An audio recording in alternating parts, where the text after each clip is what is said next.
Hello everyone, अध्ययनलॉजी में आप सबका स्वागत है। हम पढ़ रहे हैं मध्य प्रदेश के कोर्स का एक topic division and district of Madhya Pradesh, जिसमें हमने भोपाल डिवीज़न को कंप्लीट कर लिया है और अब हम ग्वालियर डिवीज़न पढ़ रहे हैं, जिसमें से आज पढ़ेंगे गुना डिस्ट्रिक्ट के बारे में।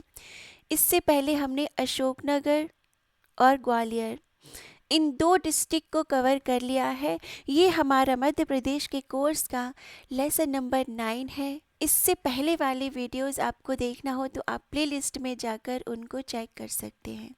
यदि आपको ये कोर्स अच्छा लग रहा है, आपको हेल्पफुल लगता है, तो सब्सक्राइब और शेयर करना मत भूलना। और यदि कोई भी समस्या हो तो कमेंट सेक्शन में आप पूछ सकते हैं। So this video is presented by me. मैं हूँ नम्रता सोनी। देखिए, गुना के बारे में सबसे पहले हम उसकी डेमोग्राफी देखेंगे। एरिया कितना है गुना जिले का, तो 6390 स्क्वायर किलोमीटर इसका एरिया है। वही बात करें पॉपुलेशन की तो 12,40,938 लोग रहते हैं गुना में।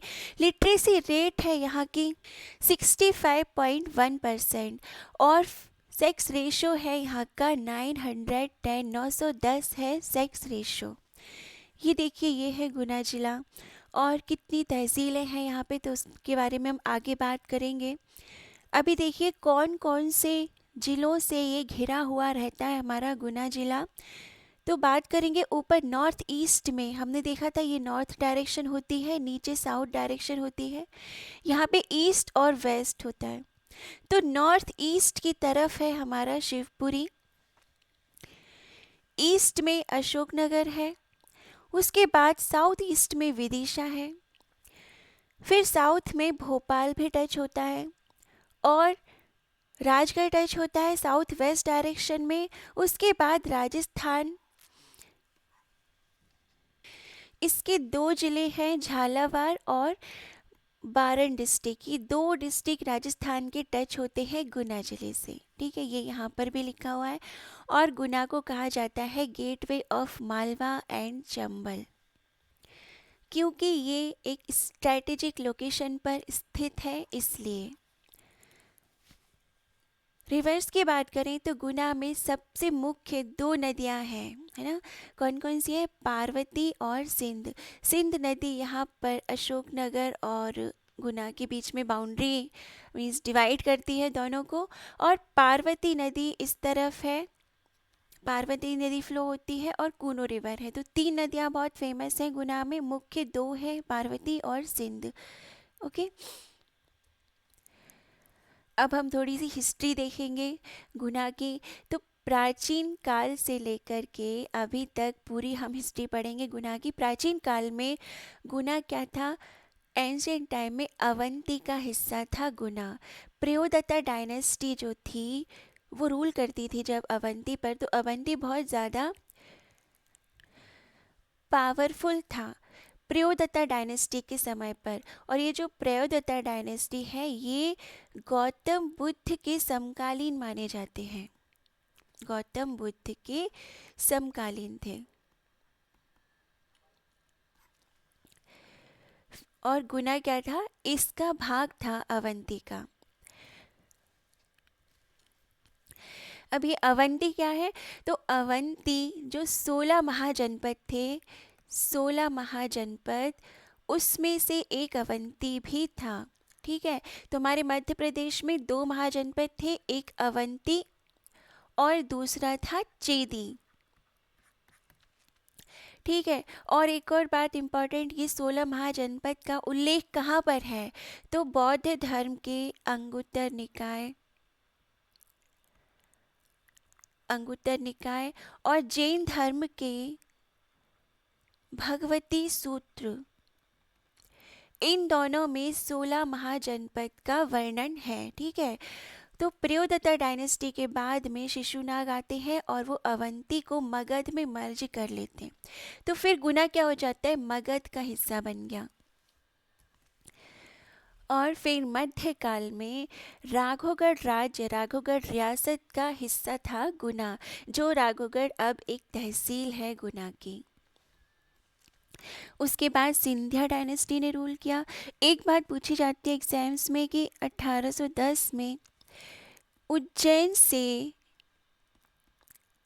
ग्वालियर राजधानी को किसने शिफ्ट किया था, यानी पहले राजधानी जो मध्य भारत की हुआ करती थी उज्जैन, तो ग्वालियर में किसने शिफ्ट किया था, तो दौलत राव सिंधिया ने किया था।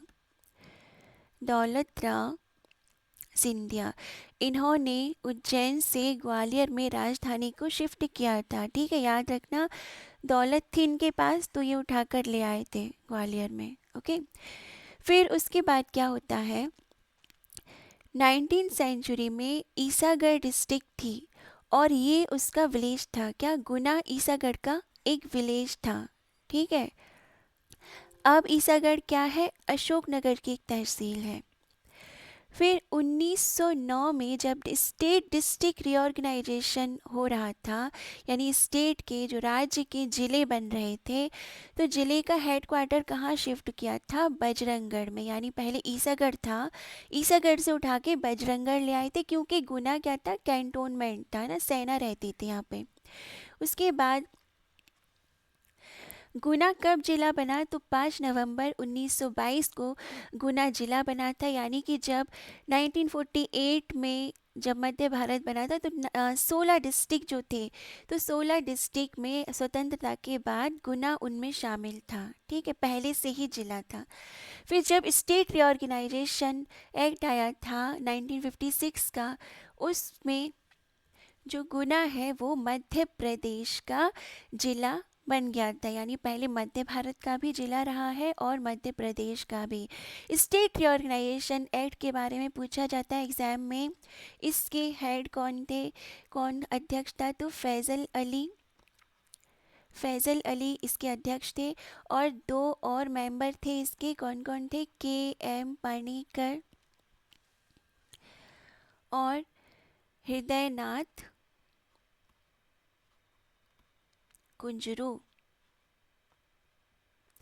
फैजल अली की अध्यक्षता में ये राज्य पुनर्गठन आयोग आया था 1956 का, और उनके 2 मेंबर थे, के.एम. पाणिकर और हृदयनाथ कुंजरू।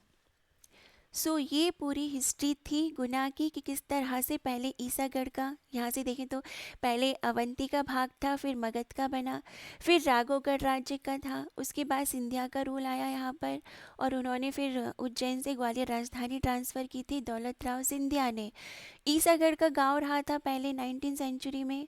उसके बाद 1909 में बजरंगगढ़ को जिला बनाया और गुना को उसका हिस्सा बनाया था, क्योंकि गुना कैंटोनमेंट था, सेना रहती थी वहाँ पे ग्वालियर की, इसलिए उसको जिला नहीं बनाया था।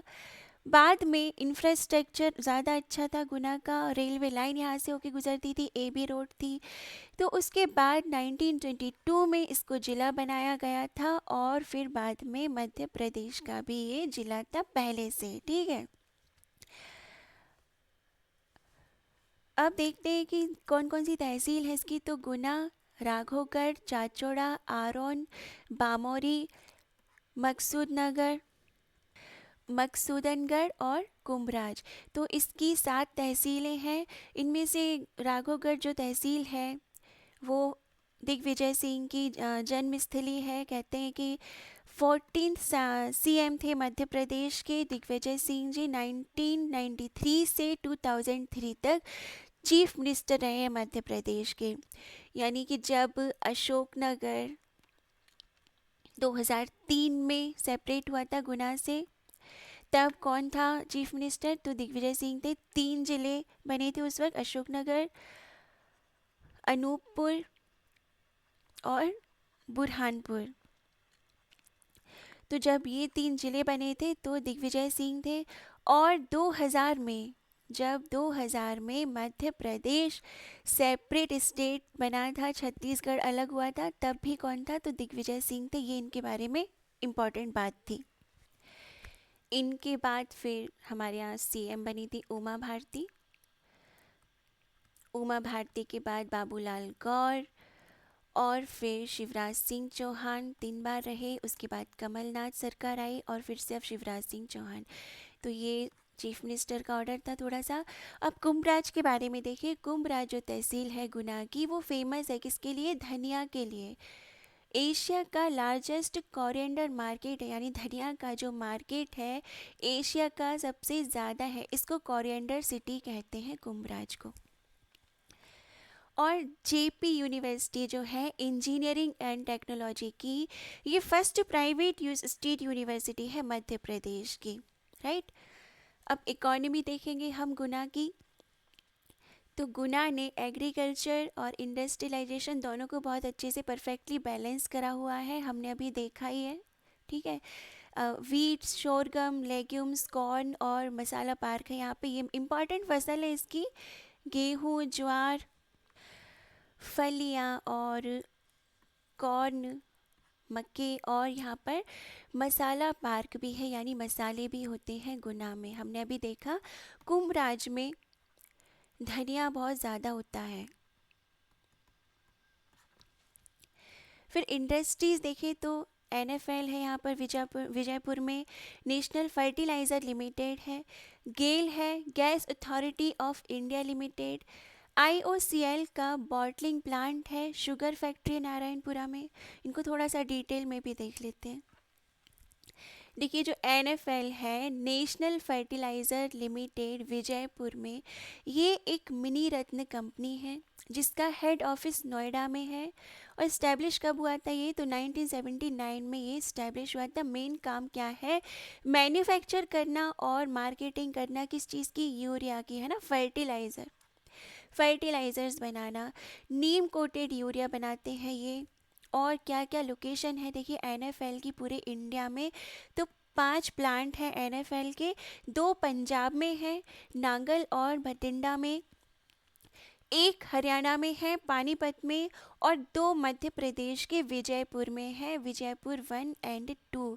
तो ये बायो फर्टिलाइज़र यूनिट है यहाँ पर, 5 है पूरे ऑल ओवर इंडिया में, ठीक है। उसमें से मध्य प्रदेश में 2 है, विजयपुर में।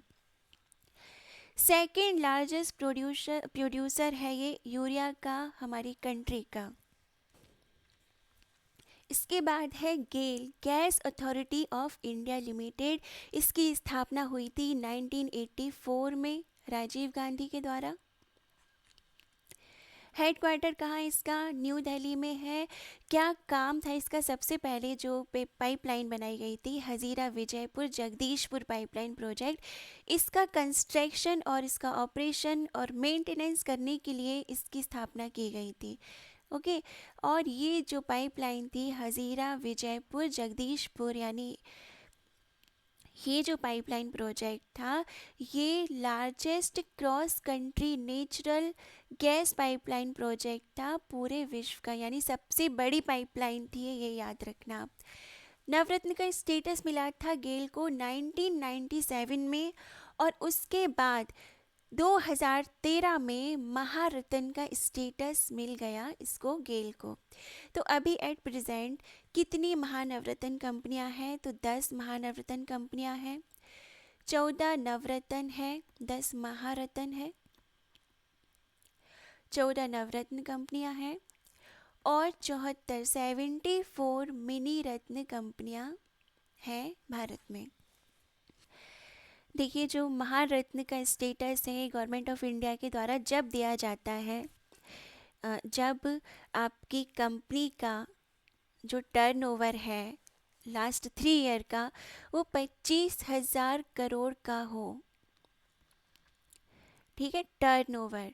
उसके बाद नेट वर्थ होती है 15,000 करोड़ की, और नेट प्रॉफिट अगर होगा 5,000 करोड़ का, और अगर वो कंपनी लिस्टेड है स्टॉक एक्सचेंज में, और एक और इम्पॉर्टेंट बात है कि पहले से उसको नवरत्न होना होगा। तो ये 5 इसके जो कैटेगरी होती है, क्राइटेरिया है, अगर ये फुलफ़िल होता है तो आपकी कंपनी को गवर्नमेंट ऑफ इंडिया के द्वारा महारत्न का स्टेटस प्रदान किया जाता है। नवरत्न का स्टेटस पाने के लिए कंपनी को पहले तो मिनी रत्न होना चाहिए, और इनके मापदंड होते हैं, कुछ 6 मापदंड होते हैं, उनमें से 60 प्लस स्कोर करना होता है। जैसे कि नेट प्रॉफिट होना, नेट प्रॉफिट कितना हो रहा है, कॉस्ट ऑफ प्रोडक्ट्स, ठीक है ऐसे, और प्रॉफिट बिफोर डेप्रिसिएशन, और ये सारी कुछ 6 ऐसे पैरामीटर्स होते हैं। उनको अगर फुलफ़िल करता है, उनके अगर 60 से ज़्यादा स्कोर आते हैं कंपनीज़ के रेटिंग में, एक्सलेंट और वेरी गुड रेटिंग मिलती है अगर लास्ट 3 ईयर से, तो नवरत्न का स्टेटस दिया जाता है मिनी रत्न कंपनीज़ को। और अगर मिनी रत्न का दर्जा पाना है तो आपकी कंपनी का नेट प्रॉफिट 30 करोड़ होना चाहिए, और नेट वर्थ जो है वो पॉजिटिव में होना चाहिए। ये इनके 3 जो कंपनीज हैं, स्टेटस हैं, वो पाने के लिए ये आपके फुलफिलमेंट्स होना चाहिए।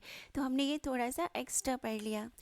देखिए गेल क्या करता है, क्या क्या इसके बिजनेस सेगमेंट्स हैं वहाँ पर ये वर्क करता है। तो natural gas, liquid hydrocarbon, liquefied petroleum gas transmission करना, petrochemical, city gas distribution, exploration और प्रोडक्शन करना गैसेस का, और गेल टेल यानी कि इलेक्ट्रिसिटी जनरेशन का काम भी ये करते हैं गेल। तो जो गेल है ये कंट्री का लार्जेस्ट पाइपलाइन नेटवर्क है गैस का, और ये नेचुरल गैस प्रोसेसर और डिस्ट्रीब्यूटर कंपनी है, तो ये हमने पढ़ा गेल के बारे में। अब नारायणपुरा में, रुठियाई में एक शुगर फैक्ट्री है गुना के, ओके। और देखिए मध्य प्रदेश में दूसरी लोकेशंस भी हैं जहाँ जहाँ पर शुगर फैक्ट्रीज़ हैं। तो शिवपुरी में है, नारायणपुरा में है, ये हमने अभी पढ़ा, गुना में, करेली में है, बाबई, बानपुरा, तिमरानी, बैतूल, नेपानगर, नवलनगर, भोरावा और सनावर, इतनी जगह पे और है शुगर फैक्ट्रीज। फिर मध्य प्रदेश के गुना में मसाला पार्क भी है। देखिए ये जो है ये इंडिया का चौथा मसाला पार्क है। कहाँ पर? गुना में, गुना के मावन गांव में, ओके। तो ये 4th मसाला पार्क है, स्पाइस पार्क है। सबसे पहला जो मसाला पार्क था या स्पाइस पार्क था वो छिंदवाड़ा में बना था, वो भी मध्य प्रदेश में था, और ये बना था 2009 में। क्या किया जाता है इस मसाले पार्क के द्वारा? तो प्रोसेसिंग की जाती है और वैल्यू एडिंग कर देते हैं स्पाइसेस को, जैसे कि पैकिंग कर दी उनकी, और अच्छे से उनमें कुछ प्रिजर्वेटिव्स मिलाते हैं कि ये ख़राब ना हो। इंटरनेशनल स्टैंडर्ड का बनाया जाता है कुल मिलाकर, जिससे कि हार्वेस्टिंग से लेकर के एक्सपोर्ट तक उसकी क्वालिटी को बरकरार रखा जा सके और मार्केटिंग बढ़े। स्पाइस बोर्ड जो है इंडिया का, वो बना था 1987 में, और ये एक स्टैट्यूटरी कमोडिटी बोर्ड है। किसके अंतर्गत आता है? तो ministry of commerce and industry के अंतर्गत आता है ये। देखिए ministry of commerce and industry के अंतर्गत ऐसे 5 बोर्ड आते हैं, जिनमें से एक है स्पाइस बोर्ड। दूसरे कौन कौन से हैं? तो कॉफ़ी बोर्ड है, एक कॉफ़ी बोर्ड है, दूसरा टी बोर्ड भी है, टोबैको है, टोबैको बोर्ड है, और चौथा है रबर। तो ministry of commerce and industries के अंतर्गत 5 बोर्ड आते हैं, कमोडिटी बोर्ड आते हैं। कौन कौन से? कॉफ़ी, टी, टोबैको, रबर और एक स्पाइस। तो 5 बोर्ड हो गए ये।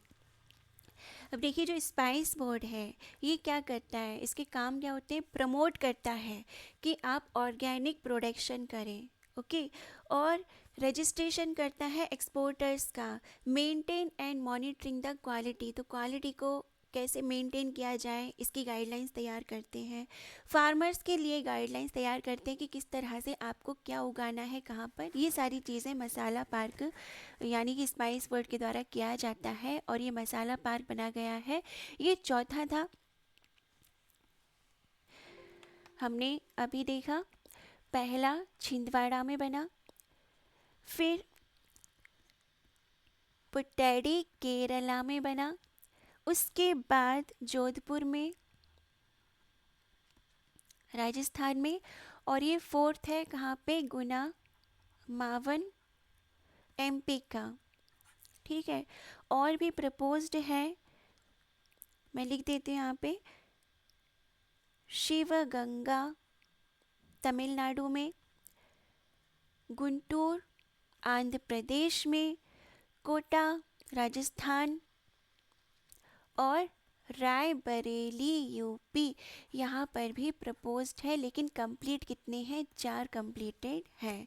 मध्य प्रदेश में बहुत सारे मसाले होते हैं, सबसे ज़्यादा यहाँ पे होता है चिली, गार्लिक, जिंजर और कोरिएंडर यानी कि धनिया, इनका प्रोडक्शन बहुत ज़्यादा होता है मध्य प्रदेश में।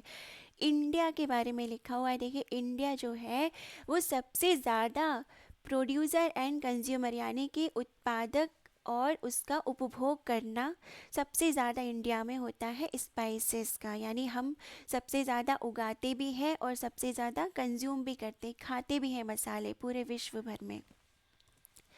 अब हम देखेंगे टूरिज़्म के बारे में, तो टूरिज़्म में भी गुना बहुत आगे है। यहाँ का 20 भुजी टेम्पल बहुत फेमस है। ऐसी मान्यता है कि जो माता जी की, जो दुर्गा माता जी यहाँ पे, इनकी जो भुजाएं हैं ये 20 भुजाएं हैं, लेकिन कोई इनकी 20 भुजाएं गिन नहीं सकता। अगर जितनी बार भी गिनते हैं उतनी बार अलग अलग कैलकुलेशंस होती हैं, ठीक है। और जो भी 20 भुजाएं गिन लेता है वो सच्चा भक्त माना जाता है, तो ये इसकी मान्यता है। और यहाँ पर पंचमुखी हनुमान टेम्पल है, वो भी बहुत फेमस है। वैसे तो बहुत सारे होते हैं पंचमुखी हनुमान मंदिर, लेकिन यहाँ का बहुत फेमस है। फिर टेकरी सरकार है, यहाँ पर हनुमान जी का मंदिर है, यहाँ पर मेला भी लगता है हनुमान जयंती पर। गोपी कृष्णा सागर डैम एक टूरिस्ट स्पॉट है और डैम है ये। बजरंगगढ़ फोर्ट है यहाँ पर, और इसी को बजरंगगढ़ फोर्ट को झारकौन फोर्ट भी कहते हैं। इसके 4 द्वार हैं, 4 गेट है इसके, और इसके अंदर, इस फोर्ट के अंदर मोती महल है, मोती महल है, रंग महल है, राम मंदिर भी है और बजरंग मंदिर भी है। पर राम है तो बजरंग जी भी होंगे। और इसी के अंदर, इस फोर्ट के अंदर एक तोप खाना भी था पहले, तोप खाना भी था, तोप रखी रहती थी, और उसके पास में एक कुआं था, स्टेप वेल था, बावड़ी टाइप की, जहाँ से घोड़ों को पानी पिलाया जाता था। अब राघोगढ़ फोर्ट है। तो ये इम्पोर्टेंट साइट्स देखी हमने गुना की, ठीक है। 20 भुजी टेम्पल, पंचमुखी हनुमान मंदिर, टेकरी सरकार और गोपी कृष्ण सागर डैम जो इको टूरिज्म डेस्टिनेशन है, बजरंग फोर्ट और राघोगढ़ फोर्ट, ये फेमस टूरिस्ट स्पॉट थे गुना के।